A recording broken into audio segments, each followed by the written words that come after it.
cambia también lo profundo, cambia el modo de pensar, cambia todo en este mundo. Cambia el clima con los años, cambia el pastor su rebaño, y así como todo cambia, que yo cambie no es extraño.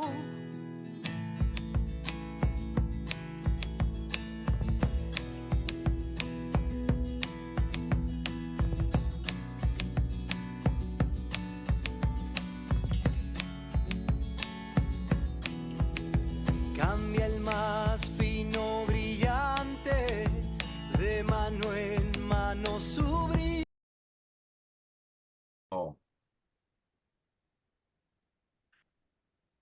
Buenos días, amigos y amigas de Todo Cambia. Hoy nuevamente con vosotros, con una invitada muy especial. Se trata de Sabrina Izarrael, quien nos atiende desde su residencia en Buenos Aires, Argentina. Sabrina es licenciada en psicopedagogía, posgrado en terapia cognitiva, terapeuta especializada en biografía humana, forma parte del equipo de profesionales de Laura Goodman, coach odontológica, coach de relaciones, formaciones en enneagrama, astrología y constelaciones familiares. Sabrina, bienvenida a Todo Cambia, un espacio de aprendizajes y experiencias para el desarrollo personal. Esperamos que ya te sientas como en tu casa. Buenos días, Sabrina. Un placer tenerte con nosotros. Buenos días, Salvador. Sí, un placer. Ya como en casa. Buen día. Buenos días. Y compartimos esta tertulia con Edgardo Cárdenas, profesor de Ética y Filosofía, coach sistémico y terapeuta en constelaciones familiares. Buenos días, Edgardo, y gracias también por compartir este espacio. Buenos días, Salvador. Encantado de estar nuevamente en la tertulia, aunque aquí en Europa el verano y el calor nos aprieta un poquito, pero queremos refrescar a los oyentes, a los escuchantes, con estas palabras que especialmente hoy que tenemos a Sabrina desde Argentina, nos está trayendo ya en el programa anterior muchos buenos comentarios. Las personas han quedado muy impresionadas porque la vehemencia que nos transmite Sabrina en sus palabras y el contenido tan importante, he recibido muy buenos comentarios de tu programa, Sabrina, así que gracias por aceptar estar en nuestro equipo. Un placer. Bueno, me alegra muchísimo poder transmitir y ser servicio, que la verdad para mí es mi vocación. Un Gracias. placer tenerte aquí. Sabrina, antes de entrar en el tema que nos aborda, que es muy interesante, queremos conocer un poquito de la persona invitada, algo de tu trayectoria personal. En la primera entrevista nos contaste tu inquietud por el desarrollo de las personas. Cuéntanos tal vez alguna experiencia que haya sido difícil para ti, pero luego se haya convertido en un aprendizaje importante. Sabrina, cuéntanos de ti. Bueno, una experiencia que haya sido difícil para mí. Recuerdo una vivencia, que no importa lo anecdótico puntualmente, me acuerdo una discusión con una persona muy allegada mía y bueno, haber transitado esa discusión, esa pelea de una manera muy sufriente, ¿no? Recuerdo, hoy lo puedo decir a distancia, haberme victimizado, ¿no? ¿Y por qué a mí? ¿Y por qué me lo hace a mí? ¿Y con qué derecho me lo hace a mí? Y hoy viendo la distancia, pudiendo pensar un poco, es más, lo voy a enganchar después con nuestra conversación, yo ya hoy ya no me quedo en ese lugar de por qué a mí, por qué me sucedió a mí, sino qué tuve yo que ver con todo eso y qué pude haber hecho distinto para yo poder gestionarlo de una manera más adulta, más amable y más saludable para mí. Así que si tengo que recordar esta experiencia, lo recuerdo como un gran aprendizaje de cómo lo viví en aquel momento.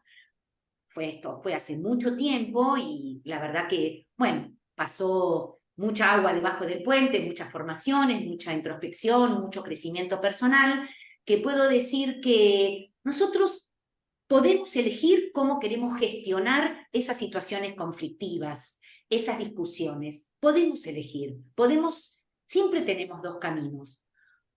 O una gestión de víctima o una gestión adulta de protagonista. ¿Qué quiero que suceda? ¿Qué puedo aprender? ¿Qué puedo transformar? ¿Y desde dónde puedo mirar esta situación? Nada, no lo quiero hacer muy largo, pero me parece que está bueno poder aprender en este proceso de crecimiento personal, poder pararnos en otro lugar, ya no como víctima, me lo hacen a mí, no. ¿Qué puedo hacer yo distinto? ¿Y qué tengo yo que ver con todo esto que pasó? Así que eso, Muy que lo interesante. podemos enganchar después para la audiencia con los que son, con el tema que me convocan. Perfecto. Sabrina, en el programa anterior hablamos de maternaje y de muchos aspectos que plantea la biografía humana. Hoy queremos que nos ayudes a profundizar. Sabrina, ¿te parece si empezamos por la mirada a los niños? ¿Cómo se va formando el proceso de lo que el niño sabe, de lo que el niño entiende? Háblanos del proceso, que es la madre la que da nombre a nuestra experiencia. Sí, nosotros venimos al mundo como niños sumamente dependientes, frágiles, sensibles, casi diría sin terminar, si me lo permitís, porque estamos 9 meses intrauterinos y necesitamos otros 9 meses más para levantar la cabeza, para reptar, en fin, mínimo 9 meses y después todo el primer año hasta el segundo nos terminamos de constituir. Entonces, lo que va a ser significativo para ese niño va a ser todo lo que la madre o la figura maternante discurse y valore, y a donde esa figura maternante va a poner el foco. Entonces, sí, las experiencias del niño van a estar totalmente atravesadas por lo que esa mamá piensa, por la madurez de esa mamá, por las heridas de esa mamá.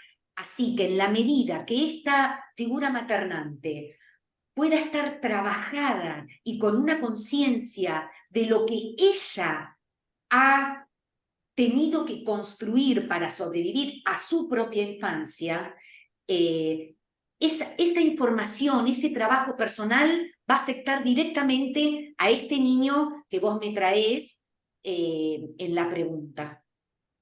Así que toda criatura que viene al mundo está totalmente influenciada por esta figura maternante, porque depende al 100%. Por ejemplo, ¿Sí? Sabrina, Sí. una de las grandes momentos decisivos en la vida del niño es cuando aparece la figura paterna. Entonces creo que desde la mirada de la biografía humana la madre es un poco la que puede de alguna manera condicionar la mirada del niño hacia el padre. Incluso puede bloquearla, ¿no? Puede negarla, puede quitarle autoridad y Absolutamente. va a influir en cómo el niño empiece a pensar y por lo tanto a sentir de su padre, ¿no? Y en la misma medida supongo que también de sí mismo, ¿no? Sí, absolutamente. La madre es como el pivot, es esa puerta giratoria que si no se abre y no permite la circulación, el padre puede quedar totalmente afuera o hasta desfigurado, como vos muy bien decís. Puede quedar en la medida que esta madre, suponete, esté en conflicto con este hombre, esté en guerra, esté en deuda con este hombre, el vínculo que va a tener ese niño con el papá va a estar triangulado por la mamá, porque el niño va a mirar a mamá y va a mirar lo que mamá mira, lo que mira para bien y lo que mira para mal. Así que sí, es muy pertinente lo que vos decís. La figura del padre tiene muchísimo que ver con la habilitación de la madre. Sí, absolutamente. Sabrina, a veces es difícil hablar del tema de la relación con la madre porque la tenemos mucha fidelidad porque somos incondicionales a nuestra mamá y justificamos todo. Pero el tema es que nuestra madre, al ser quien más nos influye, es la que nos condiciona y la que mayor violencia puede ejercer entonces en nosotros. Sí. Retomando lo que había dicho para la audiencia, los niños nacen dependientes. Entonces, en la medida que esta mamá tenga poco trabajo personal, va a ejercer su intolerancia, va a ejercer su impaciencia, va a dejar a la vista sus propias heridas internas, provocando en el niño violencia, que puede ser tanto visible como invisible. Así que nosotros tenemos que poner la mirada en la mamá, en su trabajo personal para poder ver el nivel de violencia que esa madre puede ejercer en el niño. El Sí. nivel de violencia creo que es un tema que queremos profundizar porque, Sí. claro, el tema de la fidelidad es tan fuerte, lo digo incluso por experiencia, ¿no? Yo recuerdo que en mi propia vida, ¿no? Una de las cosas que yo sentía más frustración cuando era adolescente es que yo quería ir a jugar al fútbol con mis amigos, ¿no? Y al partido, pero mamá me cuidaba tanto que decía que sí, que cada vez que venía de un partido venía herido, lo cual era cierto, ¿verdad? Pero para mí era lo más importante en ese momento de mi vida, ¿no? Estar con los amigos y ser ahí, pues, una estrella de fútbol, que es lo que... Y sin embargo, mamá muchas veces no me dejó ir al partido de fútbol, ¿no? Por más que yo pataleara, llorara y tal, ¿no? Entonces, claro, son cosas aparentemente pues muy justificables, luego le damos la razón, todo, pero mirándolo quizás con unos ojos objetivos, también ahí puede haber una imposición. ¿Cómo lo ves? Sí, a ver, una imposición, un sesgo de tu propia mamá, o sea, un recorte, una dificultad de ver, de salirse de sí y entrar en tu alma para poder sentir la importancia que tenía para vos ir a jugar al fútbol, ¿sí? Así que esa imposición tiene que ver con un corte de tu mamá bueno, de cualquier mujer, de no poder salirse de sí por miedo, andás a ver por qué te decía que no vayas, porque te ensuciás, claro, porque venías muy herido. Entonces, ahí estamos hablando, en cierta manera, de violencia, entre comillas, porque esa imposibilidad de esta mamá de convivir con un deseo distinto al de ella, su deseo es, no quiero que mi hijo venga lastimado, y tu deseo era pasar la bomba jugando al fútbol.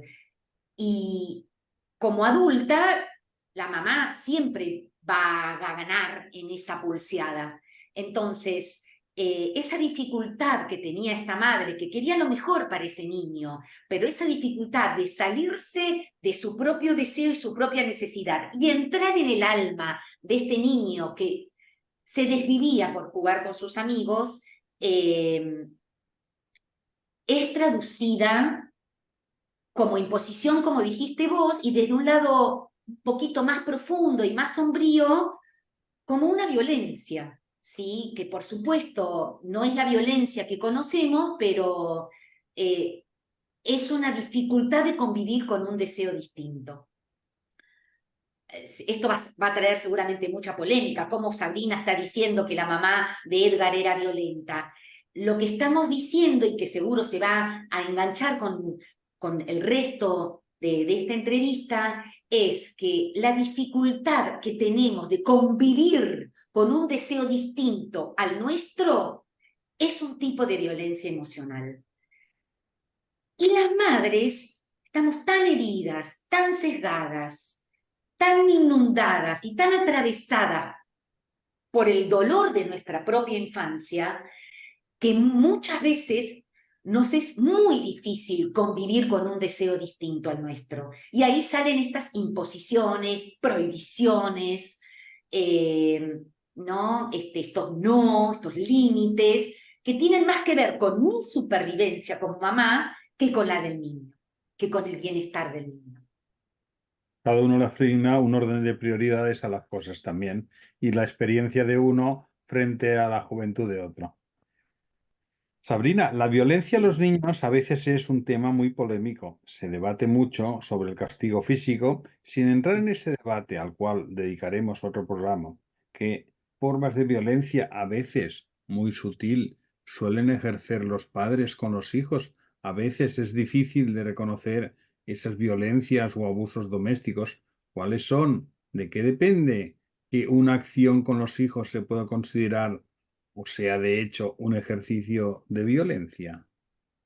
Bueno, bien, muy bien. Acá nos adentramos directamente en el tema de la violencia. La violencia que conocemos es la violencia visible, ¿sí? El castigo físico, las heridas, los moretones, ¿no? Que son, bueno, lo más visible y lo más duro.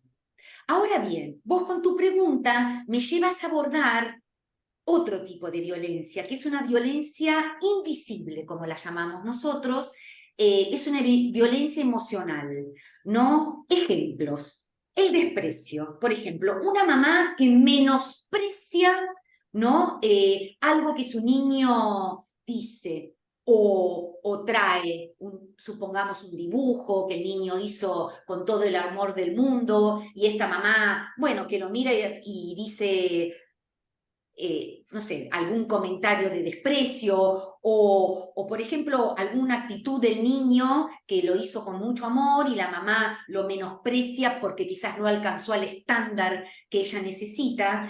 Ahí estamos hablando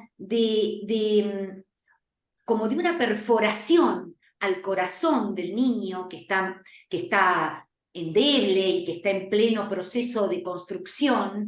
Y estamos hablando de un cierto tipo de violencia, con el menosprecio, con el desprecio, con la subvaloración, con otro modo es el ninguneo, el no registrar, invisibilizar al niño que necesita tanto reconocimiento para construir su andamio emocional. Entonces, vos me estás trayendo una violencia que no tiene que ver con el castigo físico, pero que sí tiene que ver con una herida al alma de ese niño y que justamente se relaciona con lo anterior que yo venía diciendo. Esta dificultad que tiene la mamá de salirse de sí y de convivir e integrar el deseo del niño, el discurso, el comentario, la necesidad del niño, esa dificultad que tiene la mamá, hace que este niño se sienta expulsado del campo, que no se sienta integrado, que no se sienta sentido. Eso es violencia, ¿sí? Es una violencia invisible, sutil, que tiene las formas, como antes dije, del menosprecio, del desprecio, del ninguneo, de la invisibilidad. ¿Se entiende? Es Sí. como, se puede decir que es una de las formas más generalizadas de violencia es que el niño no se sienta amado, que no pueda percibir eso. Y lo que decías también de el no valorar, el niño puede ser que cuando empieza a desarrollar su propia identidad, la madre puede ser que tenga otra necesidad de su hijo. Ha tenido un hijo con un pensamiento, con una creencia, con una idea, ¿no? En algunos casos he visto, he tenido un hijo para atraer a mi pareja, o he tenido un hijo para no sentirme frustrada en mi relación de pareja, porque, qué sé yo, cuántas como personas hay, puede haber deseos, y qué difícil debe ser seguramente para cualquier persona, si los hombres tuviéramos hijos, seguramente sería igual, mejor dicho, si los lleváramos en nuestro vientre, qué difícil es liberar al hijo de nuestras necesidades, de nuestros proyectos, de nuestros deseos, ¿no? Qué difícil es. La medicina, el globulito, es hacer ese proceso de indagación personal que hablábamos la vez pasada y que convocamos a toda la audiencia, como para poder conocernos, descubrirnos, sacar velos, iluminar sombras. Esa es la única manera de sacar la mochila al niño para que no cargue nuestras propias expectativas o frustraciones también. Hay madres que traen hijos al mundo para que continúen con el legado de ese estudio de abogacía, o sea, bueno, infinitas posibilidades, ¿no? Pero está muy bien esto que decís, Edgar, qué difícil que es criar a un niño desde una hoja en blanco, ¿no? Que nadie ni puede ser una hoja en blanco, ¿no? Pero en la medida que tengamos conciencia de nuestras heridas, de nuestro... ¿Qué hemos hecho nosotras en nuestra infancia para poder sobrevivir? En la medida que tengamos conciencia de nuestros automáticos, de nuestros valores, de nuestras creencias, será la única manera de poder acompañar al niño que sea libre, el libre albedrío que esperamos para ese niño, ¿no? Y que pueda ser lo que vino a ser. Sí. Sabrina, muy interesante todo lo que nos estás contando. Visto lo que pasa con los niños, entramos en el gran problema de la violencia. La violencia física es la visible y la que mejor reconocemos. Sin embargo, no es la única, ¿verdad? Como has comentado. No es la única, y convengamos que la violencia invisible es como esa gotita que cae, ¿no? Y que va oxidando, es tenue, o sea, es sutil, pero perfora y perfora el alma infantil. Un niño que no se siente sentido, apreciado, reconocido, incluido, integrado, es un niño que va no solamente a sufrir, sino que va a salir al mundo tan herido y con tantos agujeros emocionales que el problema va a ser cómo va a llenar todo eso que dejó tanta huella en esa violencia que vos me traes, Salvador, de la mamá que ha repetido... por ejemplo, excluyéndolo, no dándole lugar, un niño que no tiene lugar, por ejemplo, en una conversación, ¿no? Con una opinión, ¿no? Que eso no es ningún cachetazo visible, pero es un cachetazo a su alma.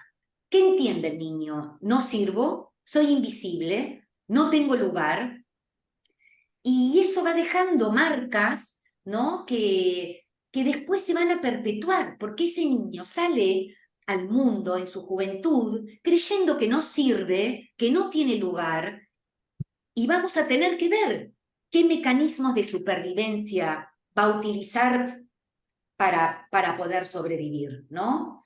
Así que sí, la violencia invisible es tan dolorosa o más que la visible. ¿Qué otros ejemplos de violencia invisible nos puedes poner, Sabrina? ¿Qué otros ejemplos? En los casos donde hay una mamá muy arrasante, por ejemplo, una mamá con mucho carácter, una mamá que viene de una infancia de su propia madre, donde tenía el poder y la decisión, ¿no? Supongamos el caso de una mamá que devora en algún punto a esa criatura. Devora en el sentido de que no lo deja ser, no lo deja elegir, no le da opciones, no le permite experienciar la vida como para ir aprendiendo por dónde va su alma, sino que le impone dónde hay que ir, la manera que hay que hablar, qué elegir. Eso es una violencia también. Es la imposibilidad de la madre de poder conectar con el deseo del niño. Tanto es así que impone, devora, toma y succiona a ese niño para justamente no convivir con algo distinto. Eso es una violencia invisible que hablamos de abusos emocionales ya, ¿no? Donde esta madre devora al niño y, bueno, no le permite ser, ¿sí? Quizás una madre muy conservadora, que viene de pueblos muy conservadores, ¿no? Donde el legado es cuidar a tu madre, servir a tu madre, complacer a tu madre, y ese niño va a ser violentado. Quizás no físicamente, pero con ese discurso de te prohíbo ser porque tenés que hacer para que yo me sienta bien, es una manera muy tremenda, pero muy común que se ve en las infancias. Sabrina, háblanos de la violencia y de sus componentes. Cuando hay una víctima, siempre hay un victimario, ¿no? Bien, bien. Qué buena pregunta. Cuando hay un acto de violencia, hay dos personas que intervienen. Y por supuesto, uno ve de afuera un victimario y una víctima. Es importante no quedarnos con la escena fija, sino poder ver toda la película completa para ver los roles. Porque se ve en una escena, en una foto, en una escena, nosotros vemos un victimario y una víctima, fijo. Pero si nosotros vemos la película completa, la sucesión de escenas, quizás yo descubra que ese victimario fue víctima en otro momento, de la que hoy es víctima y que fue victimaria. Suena complejo, pero no nos quedemos. Mi invitación a la audiencia es, no nos quedemos con, por ejemplo, y por supuesto que no lo defiendo ni mucho menos, pero no nos quedemos solo con el hombre golpeador y la mujer golpeada. Abramos, investiguemos. El contexto. El contexto, el entorno y también, ¿sabes qué, Salvador? Además del contexto, la sucesión de actos. ¿Qué pasó antes para que ese hombre detone? Por supuesto que no lo estoy defendiendo, ni mucho menos, pero a lo mejor ese hombre viene siendo incomprendido. Vuelvo a decir, no justifico para nada la violencia física o un desprecio, ¿no? Pero miremos todo. ¿Qué llevó a ese hombre a estar tan desesperado y conectar con la violencia inadmisible que detonó? ¿Qué pasó antes? Abramos. Entonces, por supuesto que hay un victimario y una víctima, pero mi invitación es, mediante una conversación o un proceso terapéutico, bueno, ver todo. Sí, para ver saber los la espoleta, beneficios. Sí. para averiguar la espoleta qué fue lo que activó ese proceso. Exacto. ¿Qué detonó? ¿Qué hizo que ese hombre desesperado se ponga como un increíble Hulk? El tema puede ser, bueno, yo creo que como el proceso de convertirse de víctima en verdugo. Muchos de los casos de personas, sobre todo en los estudios penitenciarios, hay que muchas de las personas que se convirtieron en verdugos y que fueron muy crueles, fue porque recibieron esta violencia, ¿no? Desde unas formas quizás muy sutiles que fueron creando ese proceso de negación del valor de la persona, ¿no? Y si yo creo que sobre todo si uno no tiene el valor de sí mismo, no se valora, no puede valorar a los demás, ¿no? El mismo desprecio que a veces puede sentir por uno mismo le puede llevar a ejercerlo sobre los demás. Yo creo que en ese sentido, como que una de las cosas más importantes, Sabrina, ¿no te parece? Es empezar a hablar de esto sin que nos afecte tanto, ¿no? Porque hay que reconocer que todos tenemos una cuota más o menos alta de violencia que a veces ni siquiera nosotros mismos somos conscientes.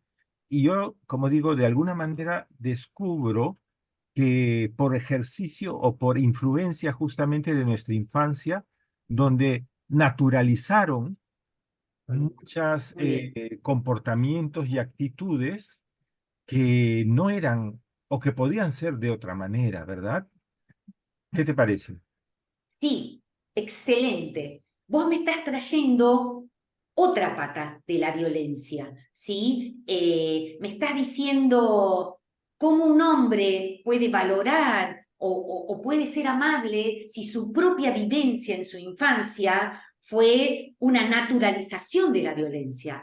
Perfecto. Un niño que proviene de un escenario de guerras, de violencia, de desprecio, violencia física y violencia verbal, va aprendiendo que este mundo es matar o morir, que el mundo se divide en poderosos y en débiles, o fuertes y débiles, ¿no? Entonces, este niño, en modo de supervivencia, porque este niño no contacta ni con la ternura ni con la suavidad en ese escenario, va a salir al mundo, claro, identificado y replicando lo que para él es el amor, que es, en definitiva, el desprecio, el destrato, el maltrato, la no valoración del otro, porque él mismo no sintió en su cuerpo la valoración, la integración, la ternura, la amabilidad.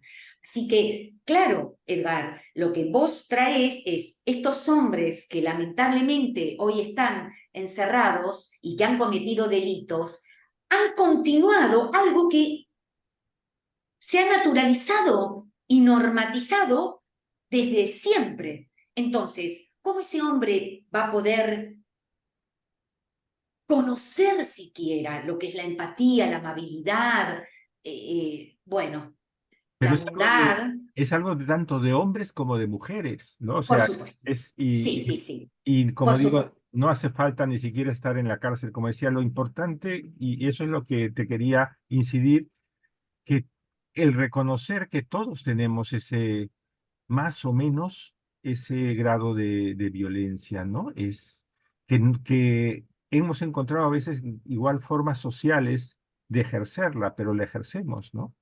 O sea, Sí, y claro que sí, está muy bien. La ejercemos de manera visible o invisible, pero todos, es así, Edgar, está muy bien. Todos provenimos de dinámicas violentas, todas. ¿Se acuerdan que habíamos hablado que la violencia es la imposibilidad de convivir con un deseo diferente? Todos venimos de escenarios donde los adultos han tenido mayor poder y el niño ha tenido que ceder o adaptarse. Entonces, ese niño va a salir al mundo con sus heridas, ejerciendo algún tipo de violencia, que es lo que él mismo vivió. Entonces, ese germen sí está dentro, que se va a visibilizar de una manera visible, valga la redundancia, o se va a mostrar de una manera invisible, pero sí, todos tenemos ese germen, ese bichito, porque todos provenimos de dinámicas violentas. Sí. Sabrina, háblanos de la relación de la violencia que ejercen los niños, que como sabemos pueden ser muy crueles en ambientes como el colegio. Esa violencia que tiene que ver con la violencia que encuentran a veces en casa. Efectivamente, Salvador, ese niño que hoy ejerce violencia a una víctima, ha sido víctima intramuros, dentro de su casa. Así que ese niño sabe perfectamente lo que es ser basureado, golpeado, expulsado, porque él mismo lo ha vivido, lamentablemente, puertas adentro. Esto es algo muy delicado y que seguramente va a traer controversia, pero yo invito a que nos preguntemos si nuestro hijo está pegando en el colegio, ¿qué pasa en los vínculos adentro de la casa? Porque ese niño aprendió en algún lado y está en algún punto espejando, replicando eso que él ha sufrido, tomando como víctima a otro niño que él ve frágil y con el cual él puede ejercer poder, cosa que él no tiene en otro ámbito. Así que está totalmente relacionado, lamentablemente, y eso es una tarea nuestra, de los padres y de los cuidadores, para ver de qué manera este niño que está ejerciendo cierta violencia es considerado, es tratado, es amado e incluido en casa. Sí. Sabrina, uno de los aprendizajes más importantes y que nos ayuda a mirar la realidad, nuestra realidad desde una perspectiva más amable y amplia, es reconocer que gran parte de nuestro comportamiento, por lo que estás diciendo, está basado en creencias. ¿Son verdaderos o no son verdaderas las creencias? ¿Qué son y cómo funcionan? Bueno, es un temón el tema de las creencias, que da para rato y podemos hacer otro encuentro también y quedarnos ahí. Claro que todo nuestro comportamiento es producto de nuestras creencias. ¿Qué son nuestras creencias? Ideas, pensamientos, imágenes, descripciones, valores, que se fueron construyendo ladrillito por ladrillito en nuestra mente y que van a comandar todos nuestros comportamientos y van a generar emociones, ¿sí? Así que el tema de las creencias es muy importante porque muchas veces nosotros no nos damos cuenta de nuestros pensamientos, porque la mente no para nunca, y actuamos y nos comportamos de determinada manera sin tomar conciencia de qué hay atrás de esos comportamientos. Que hay atrás un mundo entero, miles de ladrillos que se han construido a lo largo de nuestra vida, como pensamientos, como ideas, como imágenes, y que monitorean nuestros comportamientos. Son fundamentales. Explica un poco más lo de monitorear para que las personas lo puedan entender, ¿no? Cómo están tan arraigadas, cómo dependen muchas veces incluso de nuestras figuras paternales, la fuerza que tienen esas creencias. Claro, por supuesto, seguimos con el hilo de que ese niño viene dependiente, viene como una hojita en blanco, viene sin terminar y viene sin lenguaje. Entonces, él va a ir construyendo su propio lenguaje a partir de todo lo que va a ir escuchando y de todo lo que va a ir viendo. Entonces, a tu pregunta, Edgar, de si tiene relación con nuestro entorno, 100%. 100%. Entonces, ese niño va a ir escuchando valores, pensamientos, ideas, generalizaciones de su propia casa que van a ir sedimentándose y construyéndose como una torre y van a ir formando como lentes. Entonces, si yo, por ejemplo, soy un niño y yo veo, por ejemplo, que en mi casa es muy importante el respeto a los padres, un respeto ciego, un respeto donde no se le puede contestar, donde no se puede opinar, donde hay que obedecer. Entonces, ¿qué voy a ir formando yo?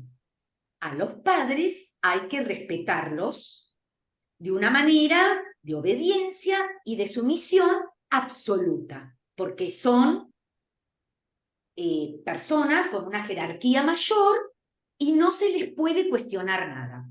Entonces, eso es lo que el niño va viviendo, que se va formando. A nuestros padres hay que obedecerlos. La figura de nuestros padres son incuestionables. Como niño no tengo oportunidad de cuestionar nada. Esto es un ejemplo. Entonces, eso ya son pensamientos que se van a ir como ordenando en mi aparato psíquico, y pensamientos que a medida que yo vaya creciendo se van a ir encendiendo en los vínculos. Entonces, el día de mañana, por ejemplo, yo voy a transmitir a mis hijos, por ejemplo, ese pensamiento o esa creencia de que a los padres hay que obedecerlos sin cuestionar nada, los niños no tienen derechos a tener opciones, un ejemplo cualquiera. Entonces, acá vemos cómo esta creencia que fue fundada en nuestra infancia, creencias, vuelvo a explicar, son pensamientos, ideas, generalizaciones, imágenes, que se van construyendo y que después son nuestros ladrillitos desde los cuales nosotros vamos a mirar el mundo y vamos a actuar con el mundo y frente al mundo. Pensamientos que van a generar emociones, que esto es largo de explicar, que lo podemos explicar si quieren en otro momento, pero si yo tengo este pensamiento, ¿no? Y supónganse, ese niño en algún momento le gustaría pedir permiso a la mamá para hacer, supóngase, un pijama party, o invitar a muchos amiguitos a la casa, y el niño sabe que a la mamá no le gusta que haya alboroto en la casa, ese niño, por supuesto que se va a ver censurado de pedirle, porque él tiene su creencia de que los niños no tienen opciones frente a la palabra de los padres. Eso automáticamente va a generar en el niño tristeza, decepción, desolación. Entonces, esas creencias que venimos hablando van a generar ciertas emociones y esas emociones van a generar ciertos actos. Así que es importante el tema de las creencias con los comportamientos de los niños y de los adultos. Sabrina, por todo lo que estamos hablando, también las creencias son en muchas ocasiones la raíz de muchas violencias, ¿verdad? Por supuesto, sí. Si yo vengo, puntualmente, un ejemplo, si yo vengo de un escenario donde la gente de color es subvalorada,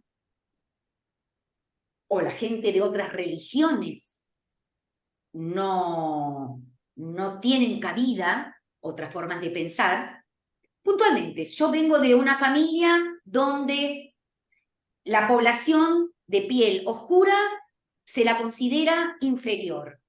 Entonces, ese niño que va absorbiendo y va construyendo sus ladrillitos, que son esos pensamientos, que son las creencias, va a salir al mundo y ya sale con un lente, y ese lente va a hacer que ese niño sea absolutamente intolerante y despreciativo frente a lo que él aprendió, que la gente, por ejemplo, de piel oscura, no valen tanto como la gente de raza blanca. Entonces, ahí es muy probable que ese niño, ese adulto, ese joven, bueno, desate actos de discriminación violentos frente a eso que él aprendió que hay que combatir. Así que en este ejemplo vemos cómo las creencias están totalmente relacionadas con los actos de violencia. Un ejemplo cualquiera. Sabrina, Edgardo, sí, Sí. el tema de las creencias es tan fuerte en nosotros, ¿no? Que que es importante, yo creo, para todos hacernos como una revisión, sobre todo aquellas que, como bien dices, parten de nuestra primera infancia, ¿no?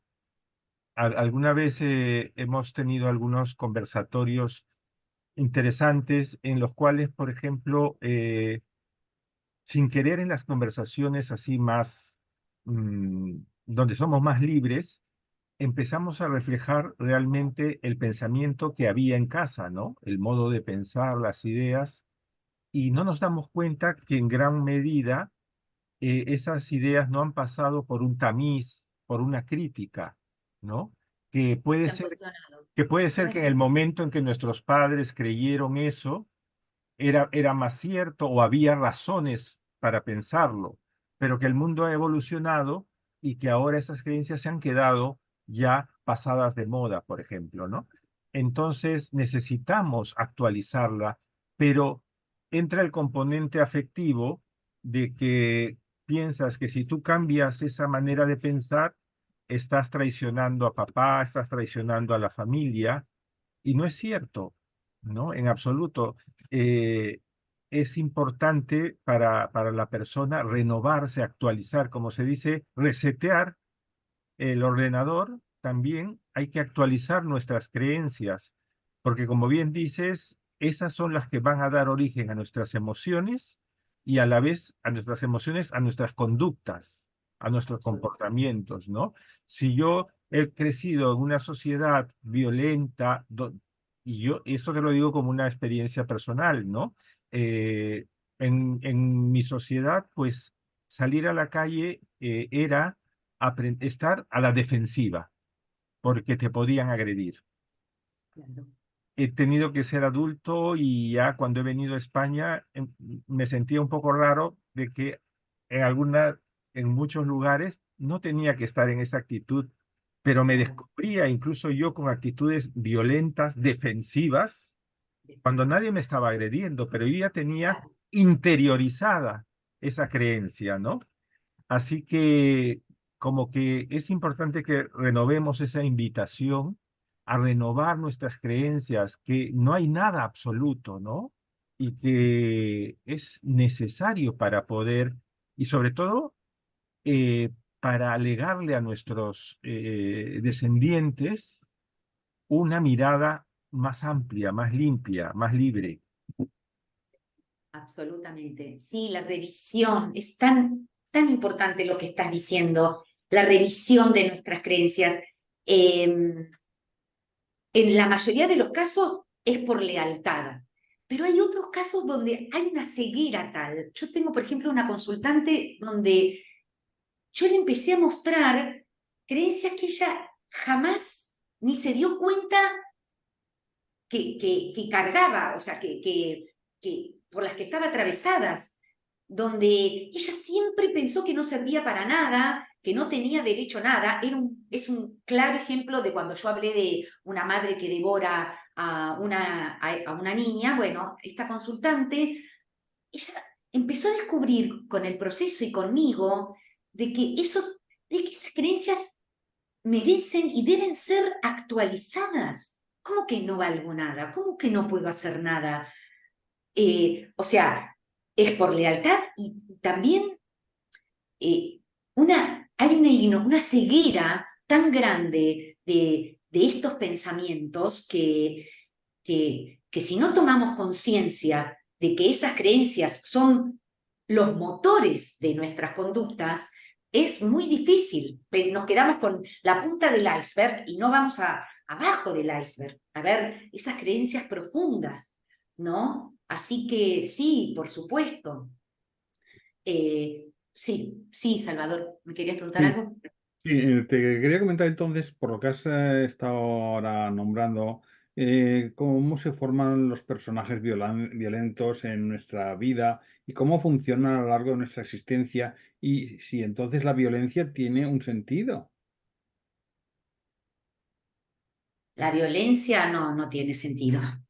La No. violencia no tiene sentido porque siempre el violento lo que quiere hacer es imponerse al otro y o sea, conquistar que gane su deseo, ¿sí? Como hablábamos antes, porque la violencia es... Sí, Edgar, ¿me querías...? No, era en el sentido, creo Salvador lo quiere decir en el sentido de la lógica de la violencia. Es decir, si yo asumo un rol violento, por ejemplo, ¿no?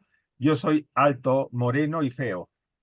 Entonces, Que no es el, verdad, el pero... rol, el rol que me dieron era de que yo tenía que imponerme, ¿no? Y no tenía, incluso socialmente, no tenía, digamos, opción de escoger, no, yo quiero ser una persona de otra forma, ¿no? Entonces, lo que quiero decir es que a veces los personajes de violencia que tenemos, el maltratador, el que va de matón por la vida, el chulo que se dice aquí en España, eh, tienen una lógica porque les ayudaron a sobrevivir. Sí, son los beneficios ocultos. Sí, está muy bien lo que me están planteando. Todo tiene un beneficio oculto.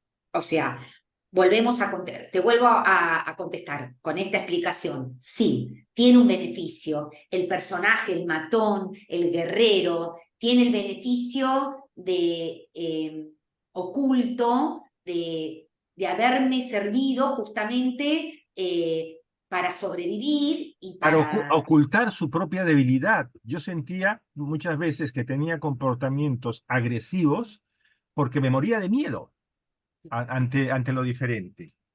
Claro, claro, más cuando el valor, suponete que hay un valor en la figura maternante o paternante, si hay un valor de potencia, de poder, ese niño va a hacer todo lo que está a su alcance para imponer, para ganar, para hacerse visible mediante la violencia, porque eso está muy bien valorado.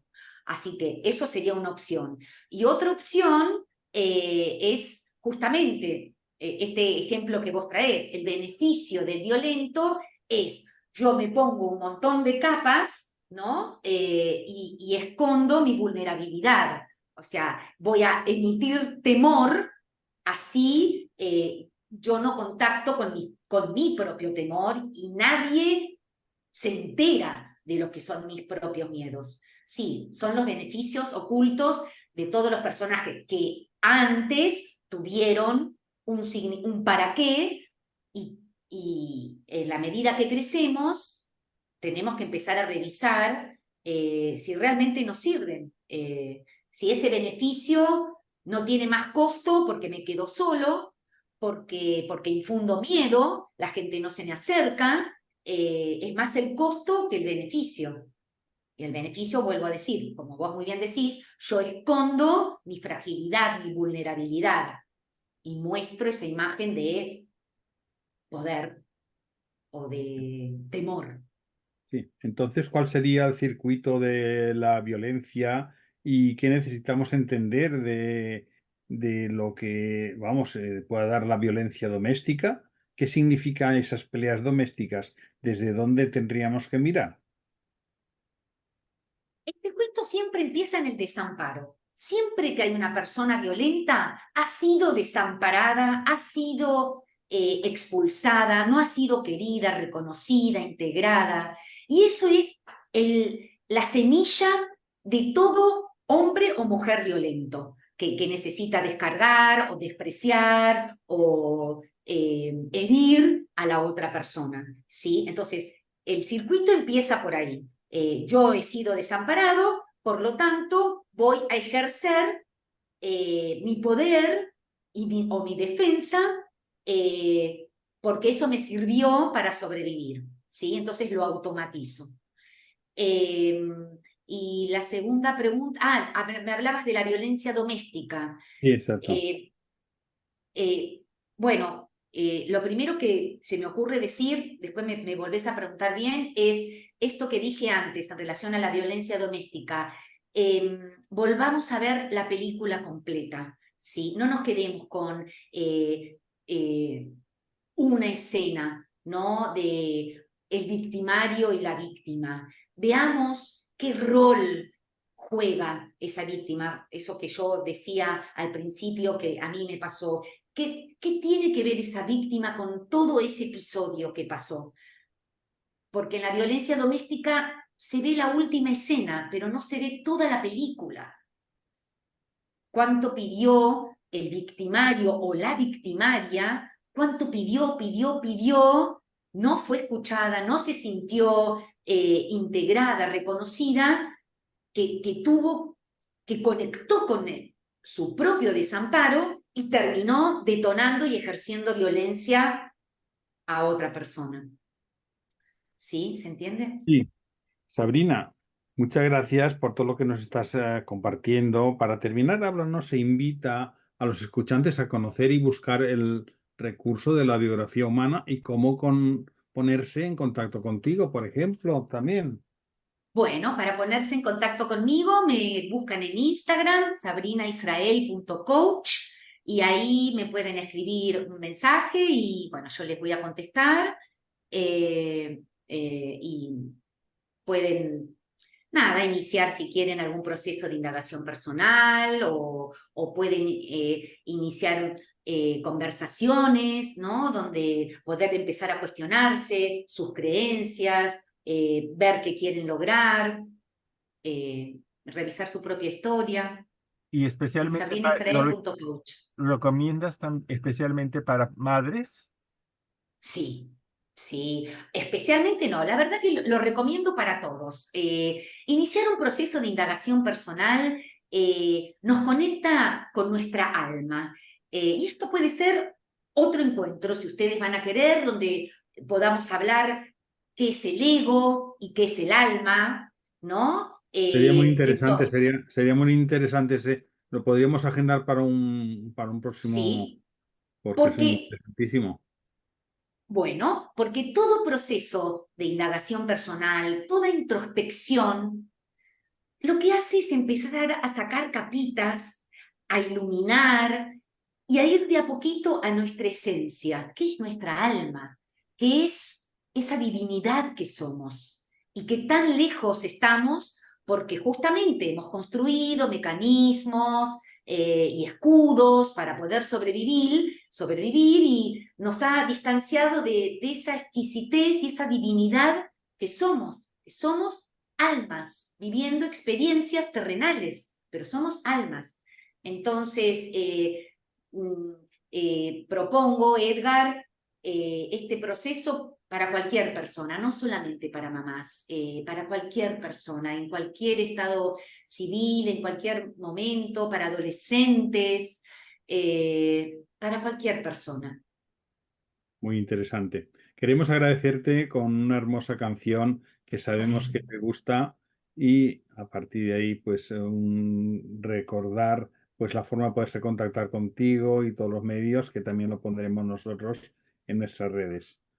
Sabrina, bueno. ¿cómo resumen, qué les dirías a esos escuchantes como aprendizaje que todos podemos tener?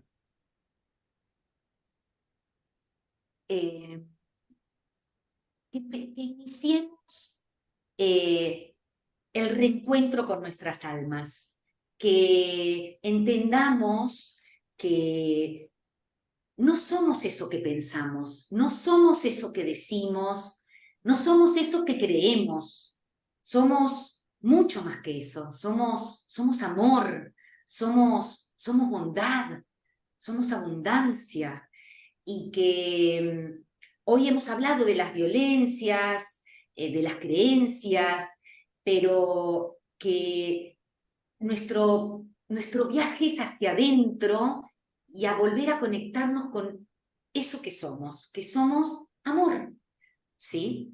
Y cuanto más conciencia tengamos, más auténticos vamos a ser y más felices vamos a ser y Muy más lindo, generosos. muy lindo. Muchas Bueno, gracias. por favor. Te estaremos esperando para un próximo Totum Revolutum. Amigos, amigas de Todo Cambia. Sabrina Israel, psicopedagoga y especialista en biografía humana. Una mirada profunda a nuestras violencias, a nuestra historia personal, a nuestras heridas. Tal vez parezca duro encontrarte con tu sombra, pero es el encuentro más sanador que podemos tener. Te animamos a conocerte y a no acostumbrarte a lo que no te hace feliz. Me gustaría terminar con una frase de Laura Goodman. Lo que encierra a un niño en un disfraz, en un personaje cualquiera, y lo obliga a jugar hasta el final de sus días. Dicho personaje es la palabra del adulto. Gracias, Sabrina, por todo lo... Muchas gracias también a todos los escuchantes. Cambia también lo profundo, cambia el modo de pensar, cambia todo en este mundo. Cambia el clima con los años, cambia el pastor su rebaño, y así como todo cambia, que yo cambie no es extraño.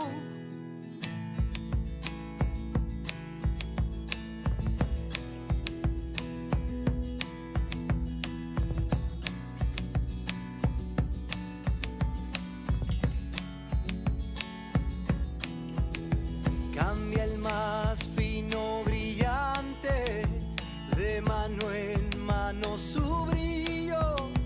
Cambia el nido, el pajarillo, cambia el sentir de un amante, cambia el rumbo, el caminante, aunque esto le cause daño. Y así como todo cambia, que yo cambie no es extraño.